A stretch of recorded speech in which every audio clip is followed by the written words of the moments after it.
The first tape was labeled simply, "Listen, alone." By the last, every truth he thought he knew about himself was shattered. In a tree-sheltered suburb of Spokane, Washington, the swelter of late July pushes through barely cracked bedroom windows. Sam Torres, 17, slouches at a battered desk in his childhood room, surrounded by relics of a half-lived adolescence. Dog-eared comics, soccer trophies, an empty inhaler, and a stack of cassette tapes so old their labels have faded to near illegibility. Tonight, the house feels heavier than usual. His parents, recent divorcees, have each retreated to their own islands in separate homes, and Sam is left in the living room, an involuntary museum curator of family detritus.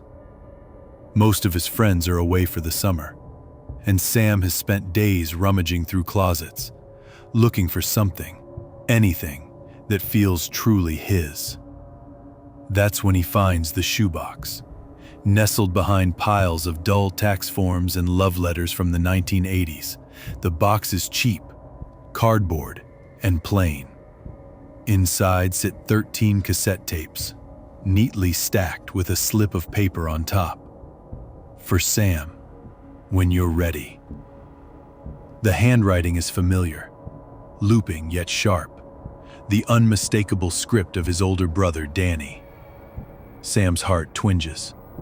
Danny moved away nearly 6 years ago, and aside from sporadic birthday emails, hasn't replied to any outreach.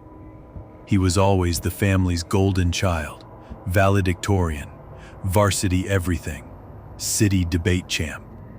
But after Danny left, strange holes appeared in their family memory. Episodes no one wanted to discuss. A sudden frost in Dad's smile at the mention of his name. The note contains no other clue, just the warning. When you're ready, that feels loaded with history. After a moment's deliberation, Sam dusts off his father's antiquated cassette player, inserts the first tape, and turns the rickety dial. Static fills the room, then a voice. Sam, if you're hearing us, you found the box. I need you to listen, but only when you're ready to know who I really was. Sam hesitates. Danny's voice sounds older, tired, like someone miles from the winner's podium. Sam listens on, the tape crackling as Danny begins his strange, halting audio diary, a recounting of senior year, recorded in secret, meant for one person only. As the first tape unspools, Sam realizes he's about to hear a version of his brother, maybe of his family, that was never meant for public ears. Sam settles in as dusk weighs down the neighborhood. Pressing play on tape 1, Danny's voice washes into the room, hesitant, cracking slightly with nerves. It's October 20th, 2018. Mama's making lasagna downstairs. If you hear this, it means something went wrong. And there's stuff nobody ever knew, Sam. Especially you. At first, the diary is mundane, awkward lunchroom anecdotes, Danny's thoughts on their parents' breakup, balancing AP chemistry with late-night games of Fortnite. But midway through tape 1, the story swerves. Danny describes strange late-night drives to a remote lakeside, leaving the house at midnight, returning before dawn. On tape 2, he speaks cryptically of a second life, one filled with secrets, anonymous meetings, and something called Project Mirror. Sam pauses, mind racing with possibilities. Was Danny in trouble? Drug deals? Cult stuff? The tape offers only fragments. They only talk to me at the water's edge. The mirror shows everything you hide. Frustrated and intrigued, Sam calls his Uncle Mike, who lived with the family during the summer of 2019. Over dinner, Mike recalls how Danny suddenly became withdrawn, obsessively writing in journals nobody saw. He mentions one night he caught Danny in the backyard speaking softly to a blank wall. Mike shrugs. There was something going on, but your father insisted it's just teenage stuff. Tape 4 is different. The voice is lower, more urgent. Someone's following me, Sam. If I vanish, follow the clues in the tapes. Don't trust Dad. The answers aren't in the family photos. They're in the gaps. In the things left unsaid. Red herrings abound. On tape 6, Danny apologizes. I made up some stories. Needed you to question everything. He lists birthdays, false names, codes. Green folder, 18th December. You'll know when you see it. Sam checks his dad's study, but finds nothing. Dead end. Then escalation. Tape 7 records a chilling encounter. Midnight at the lake. A car pulls up. I run.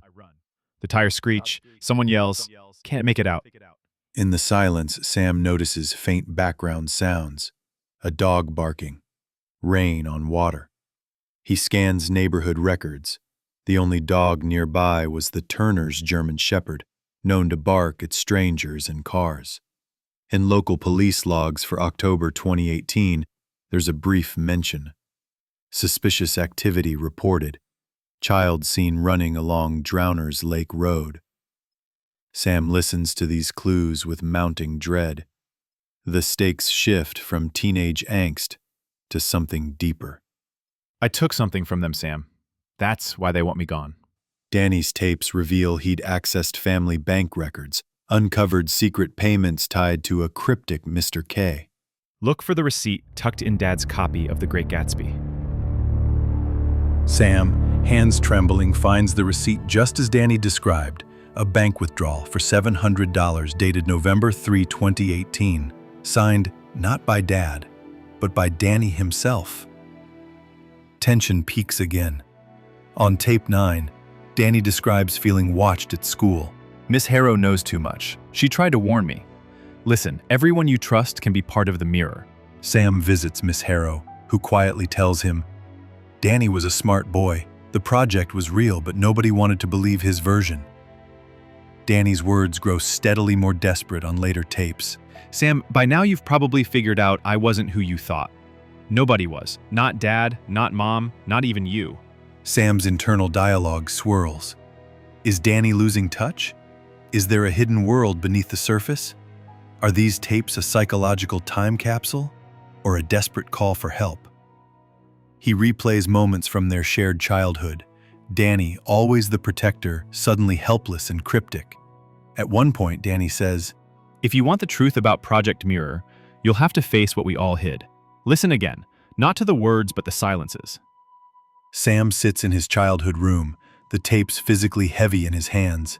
He wonders aloud, who was my brother really? What was he hiding? And what does that mean about our family, about me? Just as Sam contemplates quitting, a final clue appears on tape 11. If you're scared, you're close to the answer. Next is the tape labeled Last Night. Only play it outside, alone. Sam prepares for the darkest reveal. At the edge of Drowner's Lake, with the tape recorder clutched tightly, he presses play, ready to hear the version of his brother that nobody in the family ever truly met. Moonlight glimmers across Drowner's Lake as Sam sets the recorder on a smooth stone, alone but for the pulse of midnight crickets. It takes a moment for the cassette to catch, then Danny's voice pours out, a little older, almost trembling. Last night in Spokane. I know what Dad did. I know what I have to do, even if it means leaving. The tape pauses, static swirling. This isn't about Project Mirror anymore. It's about truth. Danny's confession begins, his tone straining under the weight. He reveals he gained access to their father's emails, incriminating ones exchanged with a mysterious figure labeled only as K. Through carefully recorded hints, Danny discovered their father was involved in a hush-hush research project at a local chemical plant, one he'd hidden from the family for years. The mirror in Project Mirror wasn't mystical. It was a reference to a surveillance program, a database indexing employee profiles for blackmail leverage. Danny's role? He'd become an accidental whistleblower. During late-night lakeside meetings with a trusted teacher and a plant foreman, Danny learned that several plant workers, including his own uncle, were being extorted, threatened with police action in exchange for silence about structural safety violations.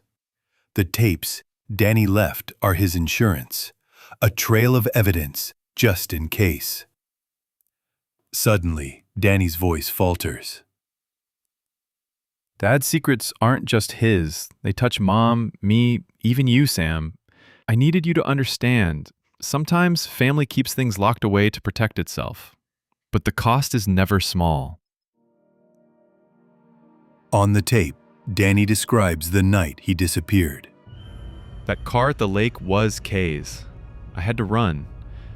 I left town the next morning. The tape's hidden for you. If something happens to me, go to Miss Harrow, go to the union leader at the plant. They know where to find me. The revelation leaves Sam stunned. Every odd behavior, every silence at home, every odd phone call and lunch skipped suddenly slots into place. Danny hadn't lost himself. He'd nearly lost his life, carrying a secret too heavy for a 17-year-old. In the aftermath, Sam does what the tape says. He calls Miss Harrow. With trembling hands, he delivers the tapes to the union representative. The resulting investigation unearths a web of collusion at the chemical plant, extortion, safety fraud, and a cover-up that endangered dozens.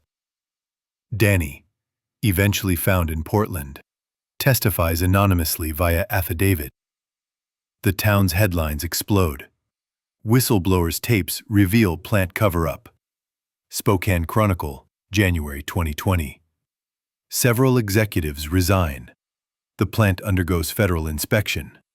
New safety procedures transform its operations. Sam's world will never be the same. The story spreads. Who'd expect a cache of cassette tapes to force an entire family in town into uncomfortable truths?